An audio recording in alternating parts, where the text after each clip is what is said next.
का काम हिंदू मुसलमान और सभी नौजवान बुजुर्गों को मिलकर के करना है, ये मेरी आपसे विनती है। मैं चुनाव में आकांक्षी हूँ।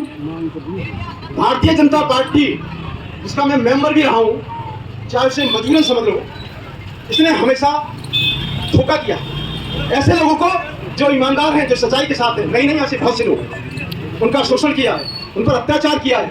भोले भाले लोग जो इस इलाके में लूटे जाते हैं कांग्रेस के द्वारा, उसमें भी साझेदारी बीजेपी के लोगों की होती रही है। और जब मैंने इस बात को पार्टी में उठाया है तो मुझे पार्टी में अछूत घोषित करके मीटिंगों में भी आने के लिए रोका गया था, लेकिन उसके बावजूद भी मैंने अपने कर्तव्य पद से हटना नहीं स्वीकार किया और जनता के बीच में जैसा भी था अच्छा बुरा आपके बीच में रहा। मुझे ये कहने की जरूरत नहीं है कि मैं बहुत बड़ा आदमी, ईमानदार आदमी, बढ़िया आदमी, मैं सबसे नालायक आदमी हूँ, मुझे सबसे ज्यादा लोग जानते हैं। मेरी कोई हसरत नहीं है, लेकिन ये जरूर हसरत है इस इलाके को बचाया जाए। नहीं, इस इलाके को ये लूट के खा गए, गरीब आदमी मरता, मेरा तो कुछ नहीं मार सकते, सीए का कुछ नहीं मार सकते, नसरुल खाजी का कुछ नहीं मार सकते। मैं तो बाहर के भीतर की भी बात नहीं कहता। आदमी हो, इंसानियत की बात करो। यदि बाहर का आदमी हो, बाहर के लोगों को जिताया नहीं, जगत सिंह बाहर का नहीं था क्या? सबने मिलकर के हमने उसको जिताया केवल इसलिए कि इन आतताइयों से हमने मुक्ति दिलाएगा। बाहर का है तो बाहर का सही हमारा भाई है। उसने क्या दिया हमको सबको मालूम। आज फिर वही इतिहास अपने आप को दोहरा रहा है। मैं एक बात पर विश्वास जरूर दिलाना चाहूँ, जिसको भी जिम्मेदारी सौंपोगे उसके साथ ईमानदारी से हूँ, डरता नहीं हूँ, ना कोई मेरा लालच है। मुझे ये जिम्मेदारी सौंपोगे तो ये आपका बेटा माता की जय। सिद्धेश्वर हनुमान जी के चरणों में मेरा नमन। ये ऐतिहासिक जगह पूरे कामा विधानसभा क्षेत्र की जो लाल दरवाजा चौक के नाम से जानी जाती है, इस जगह उपस्थित सभी सरदारी हिंदू मुसलमान सभी समाज के लोगों की, उन सबको अपना मैं नमन करता हूँ, सलाम करता हूँ, राम राम करता हूँ। अभी ये जो सभा हो रही है, विभिन्न महान बाबों ने, बुद्धिमान लोगों ने अपनी अपनी बात कही, आत्म प्रशंसा से विभोर होकर के, और अपने अपने गुणगान भी किए जो प्रत्याशी थे। एक प्रत्याशी मैं भी हूँ आपके बीच में, नालायक, जिसके नालायक का कोई गाली नहीं है कि शायद लायक नहीं हो, लेकिन जब भी आपने मुझे मौका दिया, मेरे उस चीज का मूल्यांकन करके मैं तो अपने आप को नालायक समझता हूँ, लेकिन वीर रस में आप प्रशंसा से विभोर जो विचार लोगों ने व्यक्त किए, मेरे भी कोई विचार है, मेरे कोई अलग विचार है। अलग विचार कमल भाई की तरफ से मेरे हो सकते थे यदि इस दलदल में मैं भी नहीं फंसा हूँ, मैं भी इस दलदल में फंसा हुआ।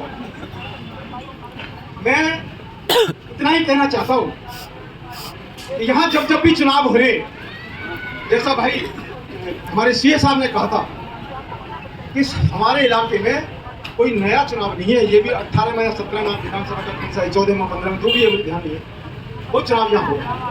और शुरू से ही चौधरी इब्राहिम से लेकर के नत्थी सिंह कलेक्टर से लेकर के, जिसको हम सुनते आए, तब से लेकर के यहाँ चुनाव होते रहे। और चुनाव में होता भी है कि जिनको जो प्रिय है वो अपने प्रियजन के साथ रखता है, चाहे वो बिरादरी का हो चाहे गैर बिरादरी। और ऐसे भी उदाहरण मौजूद है, जब यहाँ हम निर्दलीय थे, चौधरी मजलिस खाजी कांग्रेस से हुआ करते थे, प्रधानी के चुनाव हुए और वो भी लोगों ने हिंदू मुसलमान करके कराने चाहे, लेकिन हमने तो उस समय भी हिंदू मुसलमान की भावना से ऊपर उठकर मजलिस खाजी का भी साथ दिया। उस समय दोबारा चुनाव हुए, उस भावना से ऊपर उठ करके जब सलीम भाई चुनाव लड़े, तब भी उसको हिंदू मुसलमान करके लड़ाने की कोशिश की। हमने तो उस समय भी नालायक की गए हैं कि हमने उस समय भी मुसलमान भाई हमारे शरीफ का साथ दिया। वो शरीफ मैंने नहीं, आप सब लोगों ने दिया, और आप सब ने उस दरार को बांटने की कोशिश उस समय भी की जो हिंदू मुसलमान के भाईचारे को बांटने के लिए इस क्षेत्र में की गई। उसके बाद यहाँ बाहरी लोगों का आगमन हो गया, और वो बाहरी लोगों का आगमन कब हुआ? जब इस कामा का बेटा आपने विधानसभा में भेजा निर्दलीय के रूप में, तो यहाँ एक नत्थन पहलवान हुआ करते थे, उसके दंगल में यहाँ सांस्कृतिक कार्यक्रम में उस नत्थन पहलवान के लड़ने के लिए भी बाहर से पहलवान लाते थे कि यार यहाँ में कुश्ती लगनी चाहिए।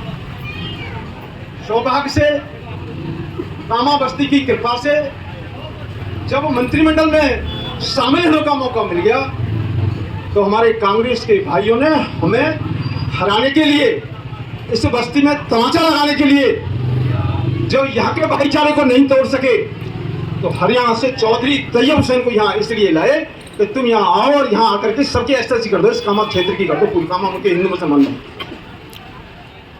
संयोग से मेरा भी एक्सीडेंट हो गया था और इस कामा बस्ती ने जब ये चुनाव लड़ा तो तैयब हुसैन इस बात में कामयाब हो गया कि हमारे इस इलाके में खाई की बना करके हिंदू मुसलमान के बीच में दीवार खड़ी कर गया। फिर दोबारा चुनाव हुए, उस समय भी यही बात रही। उस समय भी यहाँ के बस्ती के गद्दारों ने तैयब हुसैन को जिताने के लिए और इस कामा बस्ती के बेटे को हराने के लिए अपनी जो भूमिका निभाई उसी से छिपी हुई नहीं तो वो लोग उस दीवार को, भाईचारे की दीवार तोड़ने वाले लोगों को वो खड़ी नहीं कर पाते, कामयाब नहीं हुए।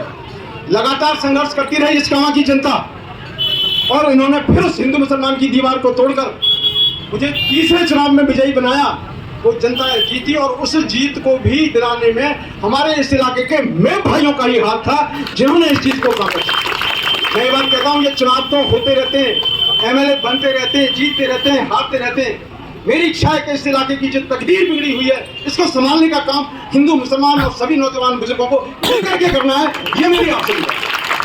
मैं चुनाव में आकांक्षी हूँ। भारतीय जनता पार्टी जिसका मैं मेंबर भी रहा हूँ, चाहे उसे मजबूरन समझ लो, इसने हमेशा धोखा किया ऐसे लोगों को जो ईमानदार हैं, जो सच्चाई के साथ हैं। नहीं ऐसे बहुत से लोग, उनका शोषण किया है, उन पर अत्याचार किया है। भोले भाले लोग जो इस इलाके में लूटे जाते हैं कांग्रेस के द्वारा, उसमें भी साझेदारी बीजेपी के लोगों की होती रही है। और जब मैंने इस बात को पार्टी में उठाया है तो मुझे पार्टी में अछूत घोषित करके मीटिंगों में भी आने के लिए रोका गया था, लेकिन उसके बावजूद भी मैंने अपने कर्तव्य पद से हटना नहीं स्वीकार किया और जनता के बीच में जैसा भी था अच्छा बुरा आपके बीच में रहा। मुझे ये कहने की जरूरत नहीं है कि मैं बहुत बड़ा आदमी हूँ, ईमानदार आदमी हूँ, बढ़िया आदमी।